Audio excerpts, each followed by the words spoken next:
E aí, pessoal, tudo bem? Bom, o Fluminense nessa terça-feira passou pelo Peñarol 3-1 no Maracanã, classificando para as quartas de final da Copa Sul-Americana.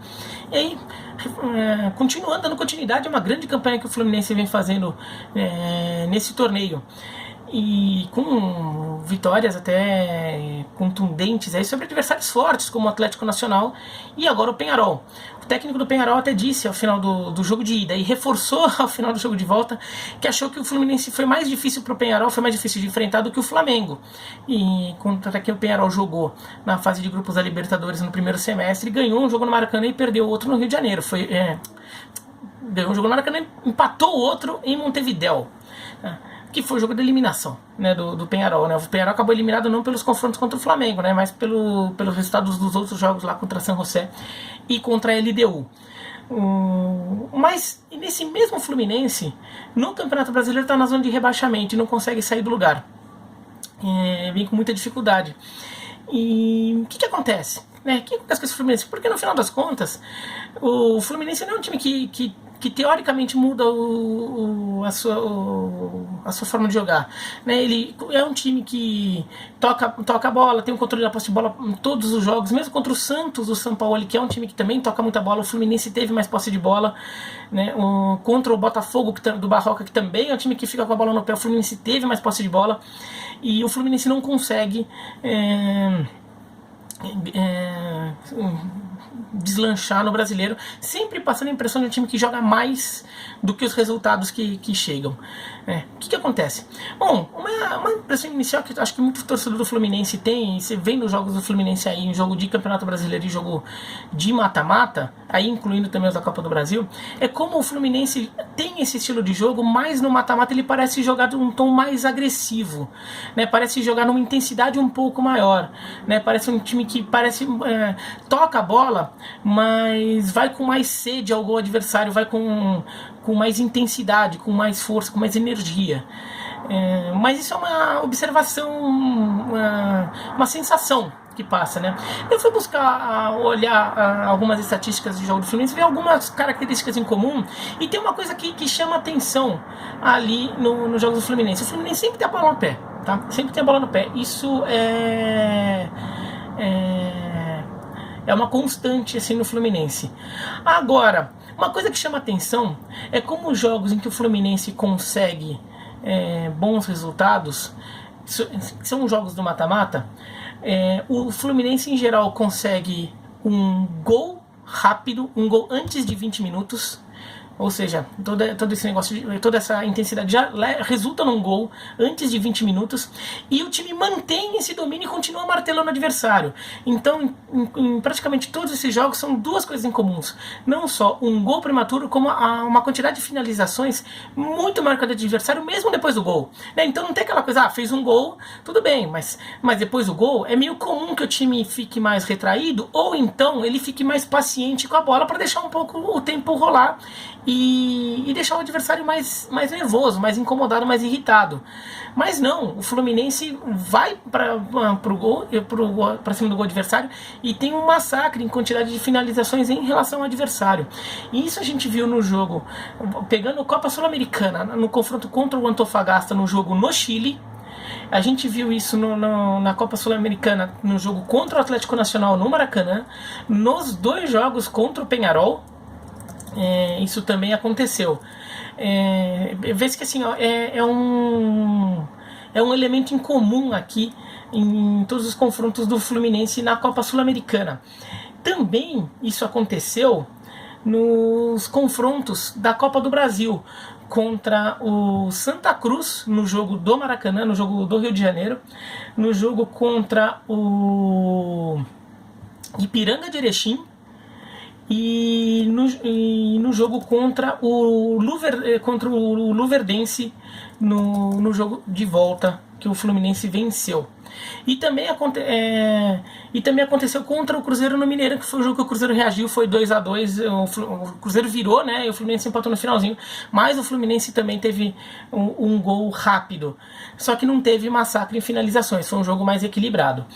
Nos outros jogos desses mata-matas, o Fluminense não teve essa quantidade de finalizações tão mais alta. No empate contra o Antofagasta, no Rio de Janeiro, houve empate em finalizações no primeiro tempo, 6-6.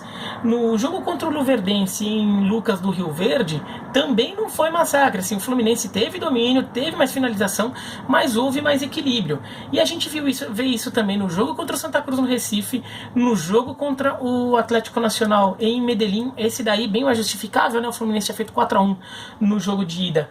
Então, é normal que cozinhasse um pouco mais o jogo de volta, né? Então, você vê como esse momento é um momento importante do jogo do Fluminense, né? O Fluminense precisa muito de um primeiro tempo muito forte e que eventualmente resulte num gol prematuro. Curiosamente, nos jogos do Campeonato Brasileiro isso não se repetiu em quase nenhum jogo. E isso meio que aconteceu, isso aconteceu, aliás, só no 4-1 contra o Cruzeiro, que nem houve um gol tão rápido assim, né? O primeiro gol nem foi tão rápido, mas houve um massacre. O Fluminense saiu na frente, no finalzinho do primeiro tempo, mas saiu na frente, e houve um massacre ali em volume de jogo.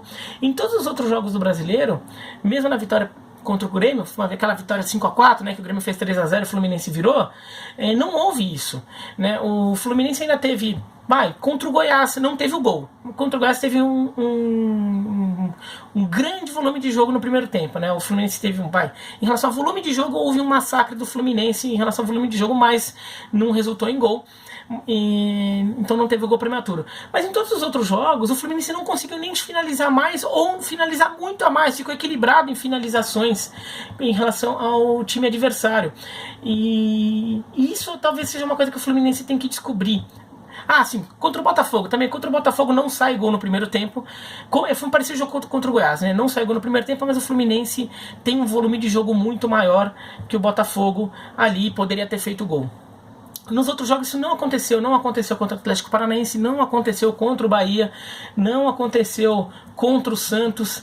Então isso não aconteceu contra o São Paulo também, né? O São Paulo sai na frente e daí o Fluminense começa a pressionar e empata o jogo. Não aconteceu contra o Vasco. Contra o Ceará houve até um volume de jogo muito maior, mas o gol demorou muito para sair. Então esse é um elemento aí que o Fluminense precisa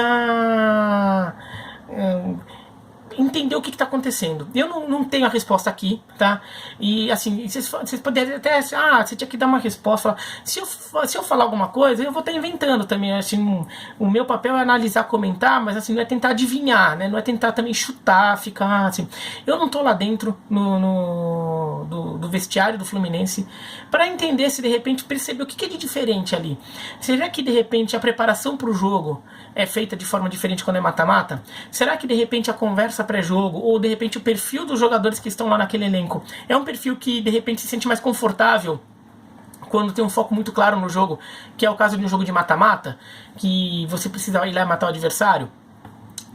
Será que de repente a preleção do Fernando Diniz é diferente? Se bem que isso dizem que não, dizem que é tudo meio igual, ele não é um cara muito do perfil daquele de discurso motivacional ali.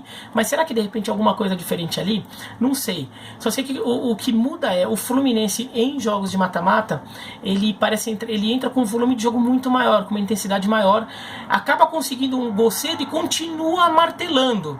E isso acaba ajudando muito o time a construir sua vitória. No Brasileiro parece que o time joga um pouquinho mais cadenciado, tem domínio de jogo, mas não vai para aquele massacre em cima do adversário, e muitas vezes acaba sofrendo por isso, né? O jogo se cozinha mais e daí o Clube Fluminense não consegue desenvolver isso.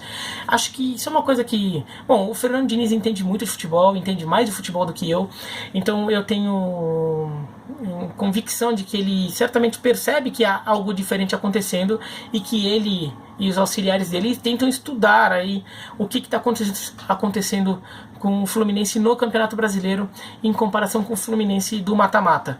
Mas ali, assim, eu tinha uma impressão empírica ali de que o Fluminense parece jogar num tom mais forte no mata-mata, e vendo alguns números a gente vê que algumas coisas em comum, né? Esse tom mais forte se traduz em massacre em finalizações, ou seja, o time chuta muito e o gol acaba saindo, né? E sobretudo um gol cedo, né? Que daí talvez deixe o time mais confortável quando o gol sai cedo. O time se sente mais confiante. Isso também pode ser uma questão psicológica que pode afetar. Tá? Mas esse pode ser um caminho. De repente até alguma outra coisa lá interna que de repente os jogadores, a comissão técnica podem descobrir. Mas claramente esse time tem potencial e tem futebol para estar numa posição muito melhor no Campeonato Brasileiro do que está agora. Porque ganhar da forma que ganhou do Atlético Nacional, ganhar da forma como ganhou do Peñarol, um time ruim não ganha. Então é um time forte, é um time que, se continuar tendo esse nível de desempenho e conseguir, né, os resultados, conseguir fazer com que esse desempenho se traduza em resultado na Sul-Americana, ele pode eventualmente conseguir isso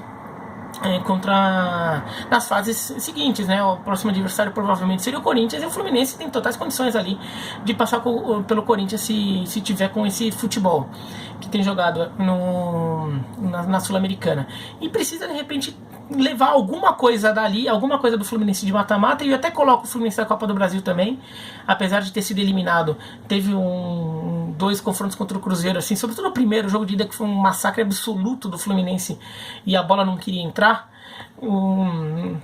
Esse Fluminense mata-mata, se conseguir jogar um pouco para o Fluminense dos pontos corridos, o time naturalmente tende a sair dessa posição na tabela. Tá bom?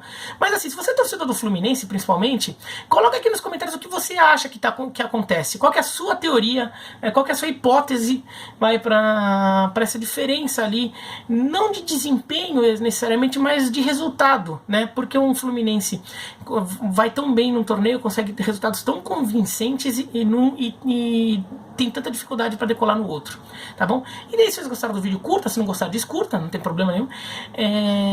Clica no sininho, se inscreva no canal, aquelas coisas lá, tá bom? Um abraço e até mais.